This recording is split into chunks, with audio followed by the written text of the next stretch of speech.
Singleness is kind of a scary word. You got a lovely little ghost. So singleness is kind of a scary word, or at least I think it is, because I think in the world, like, couples are everywhere. Like, every TV show, every movie that you see, every book, it always seems to have some sort of love story at the centre, even if it's nothing to do with like actual romance. If it's just an action film, or even The Hunger Games isn't really romance, and yet it's always about like sex, or the one, or true love's kiss, like, or the typical Disney happily ever after. And I think that sometimes Christians aren't much better.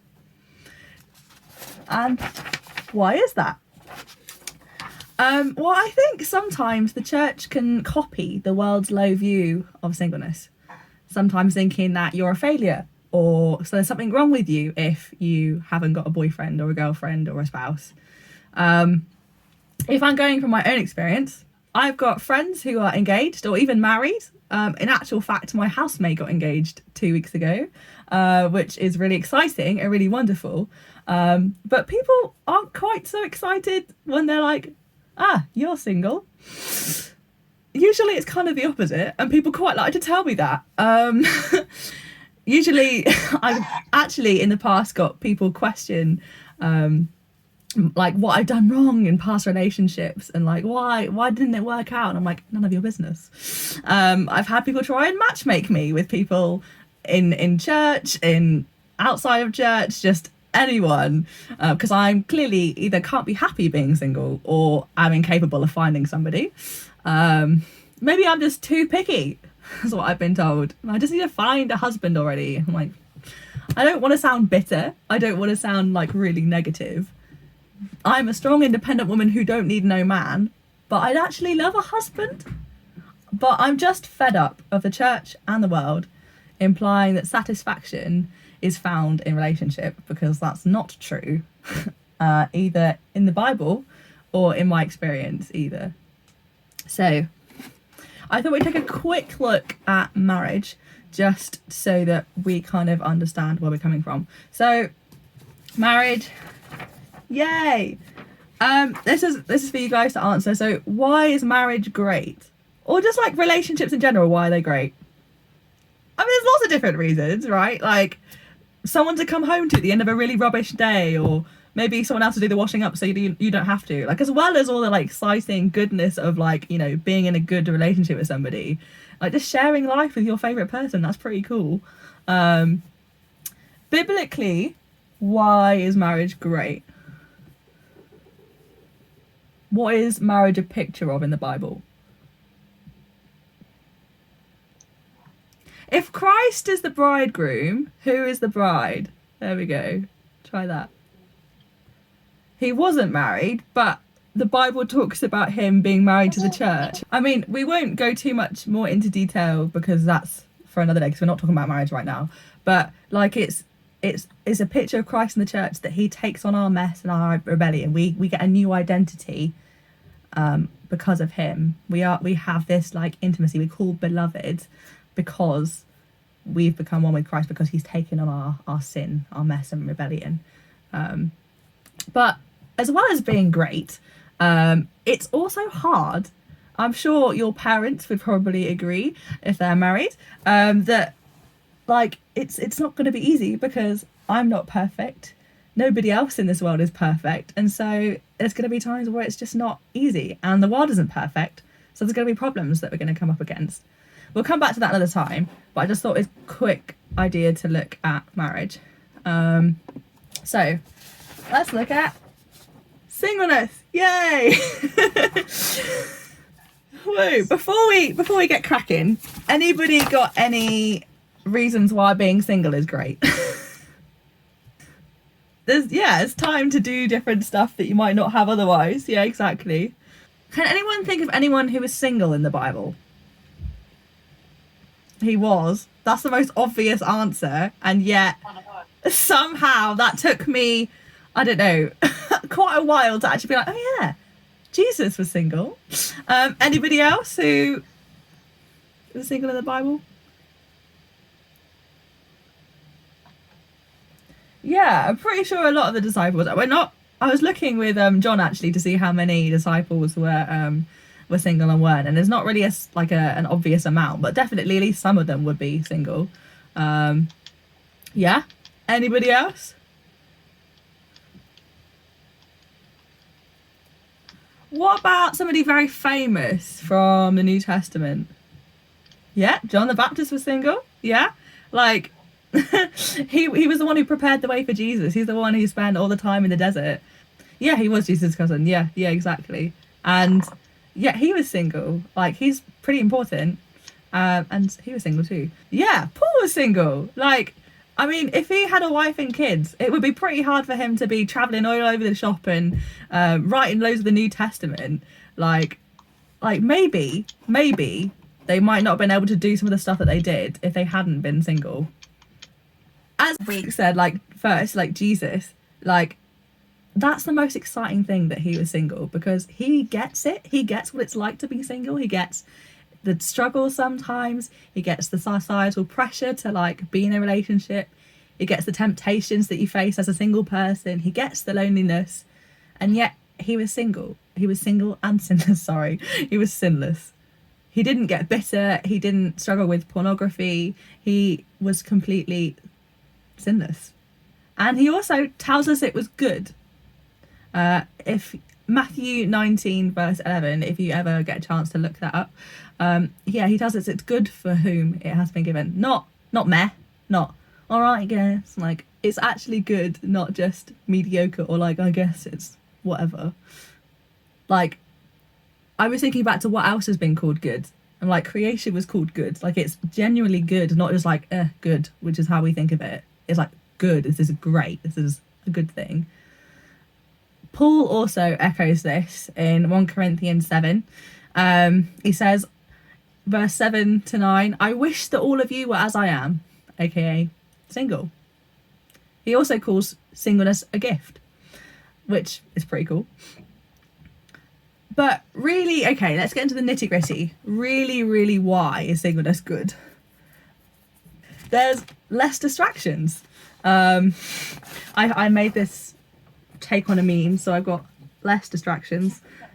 And you can see the distracted boyfriend meme. So their spouse, married people, and God. And in 1 Corinthians 7, Paul says that married people are likely to have divided interests. So they'd be like getting distracted by their spouse sometimes, when single people, their main focus should be to please God. Might note there, though, that I said less distractions, not no distractions, because if you think there's no distractions, then you clearly haven't seen my attention span, because it's very short. So, and also, if we're going from my own life, I've got no kids, I am single. It means that I can be perhaps more flexible with my time or money or resource. Like, you've got more flexibility in what you do. Even for me, like, so some of you guys know, but last year I did a year with the Christian Union up at Kiel. And like, all of that I wouldn't have been able to do. Or even my role with you guys now, perhaps if I had somebody else. I'm not saying I couldn't do it, but I haven't got somebody else's location to whom I'd want to consider maybe like trying to go somewhere else rather than staying in Stoke. Like, it meant that I could be like, yeah, of course I could stay. That's great. The other big plus of being single is the gospel. And you're like, okay, yeah, fine, Becky, we just have to shove that in somewhere, for goodness sake. But actually, this is really exciting. If anyone's ever given you the impression that the gospel is boring, then boy, oh boy, are you missing out. It's the best news ever. And I'm not just saying that, like, it genuinely is. Like, we're forgiven all of our mess and rebellion. We're called beloved by the perfect Father God. We get to spend eternity without the consequences of sin and without being sinful. And with God, who created us, we have this long-term security that's more than the vaccine could give us. And I don't know about you, but that's more than I could ever long for. That's more than a husband or even an Amazon package that I ordered the other day. That is great. That is amazing. The kind of imperfect man versus perfect God. There's not really a fair toss-up there because perfect God every time. Okay, so we kind of looked through why singleness is great, but also I kind of missed out on why singleness isn't so great. You're like, okay, Becky, but what about this? What about that? What about the other? Singleness can be sometimes a bit like this picture. So I've kind of summed up like the drawbacks, as it were, of being single into 3 points. Intimacy, parenthood, and what I'm going to call kitchen floor moments, but I'll come back to that in a second. So, number 1, intimacy. Where do we find intimacy as single people? If we're going to go for the obvious Christian answer, like, but also true, we get intimacy with God because we can read his word, we can talk to him anytime, we can find out more about him through the Bible. Like, that's great. Like, we can tell him our struggles. We're given community. Like, we've got our biological family, but also, like, being part of a church means that we have a church family. Like, again, going from my own example, like, a number of different people from church have invited me round to spend time with them, to have dinner with them. Like, even my role on Relay with the CUs last year and this year, I wouldn't be able to do either of those roles if it wasn't for people at church, because they've managed to raise money for me so that I could do that. I've had people who give me lifts when my car's gone kaput to the garage, and people who've just cared for me and given me advice. We've also got friends. Like, I think I showed this to the girls when I did the session on relationships, but I've tried to draw it out. But it's about the 5 love languages, and it's like a taco version. So, words of affirmation, your tacos are delicious. Acts of service, I made you tacos. Receiving gifts, here's a taco. Quality of time, let's go out for tacos together. Physical touch, let me hold you like a taco. It's a really silly image, but those are kind of like the ways that we express love and we sort of receive love. And all of those, we don't need to have a spouse to be able to like give or receive love in that way. Like, I've got friends with whom I've had lots of like deep, meaningful chats, or like we've complimented each other. We've given hugs to each other when we're feeling down, or, you know, sent somebody something if they needed something. Like, having a spouse is great, and obviously there's a deeper intimacy that you can have with a spouse that you might not be able to have with a friend, but I don't think that necessarily you're missing out on too much, because we have such great intimate friendships that we can have with people, such deep friendships that are great. Does anyone remember Jonathan and David in the Bible? So I don't know if you know much about their story, but Jonathan helped David, like, when Saul was really like angry and wanted to kill him. Like, he helped him escape from that. Like, there's their story and their friendship is like so real and really deep. Like, even after death, when Jonathan had died, David was looking after Jonathan's son because of the deepness of their friendship. Like, that is wow. And that's the sort of friendship that is great and is awesome and can just be just as intimate. C.S. Lewis has a quote, and he basically says that if you think that friendship only hides romantic feelings for somebody else, or if it's a rubbish replacement for romance, then actually you're completely wrong and you don't know what a friend is because you've not had one. And, like, that's savage to be like, you've not had a friend if you don't know what friendship is. But I think he's got a good point. Well, another negative point is maybe you might not be a parent if you are single. You wouldn't be able to pass down names or traditions in the same way. But there's spiritual parenthood. And anyone know who Paul's spiritual son was in the Bible? Timothy.